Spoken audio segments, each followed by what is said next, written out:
Seorang salafus salih dinukil berkata, 4 hal termasuk simpanan surga.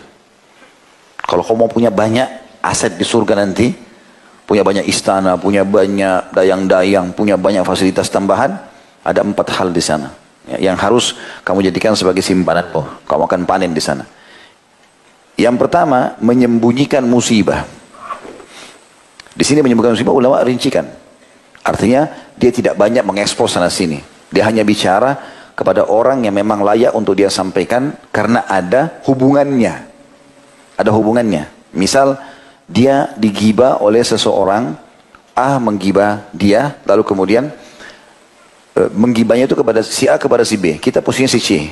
Lalu kita dengar ternyata si B ini ya termakan dengan gibahnya si A.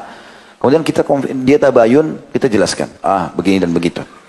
Ya. Atau kita menggunakan si B untuk meluruskan kesalahan si A misalnya. Dan seperti itulah, makanya tidak masalah. Tapi makin antum sembunyikan, maka itu termasuk simpanan makin besar di surga. Yang pertama, menyembunyikan musibah. Yang kedua, menyembunyikan dan merahasiakan sedekah. Ini juga aset terbesar di akhirat nanti. Ya. Suka menyembunyikan sedekah. Kasih orang, tidak ada yang tahu. Antara dia sama orang itu sama Allah SWT. Yang ketiga, menyembunyikan kelebihan.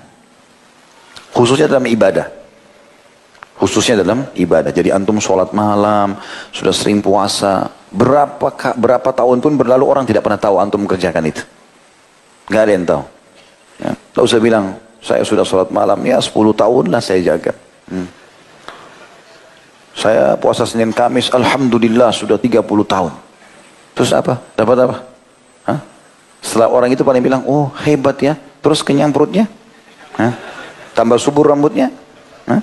Tambah banyak duitnya? Gak ada. Ini yang sering saya bilang. Kadang-kadang orang kejar pujian orang. Ini lidahnya sepanjang ini. Kamu hebat. Terus bisa dimakan jempolnya. Terus yang keempat, menyembunyikan penyakit. Kecuali pada ahlinya. Karena ulama membahas, artinya dia tidak berbicara kecuali kepada ahlinya saja.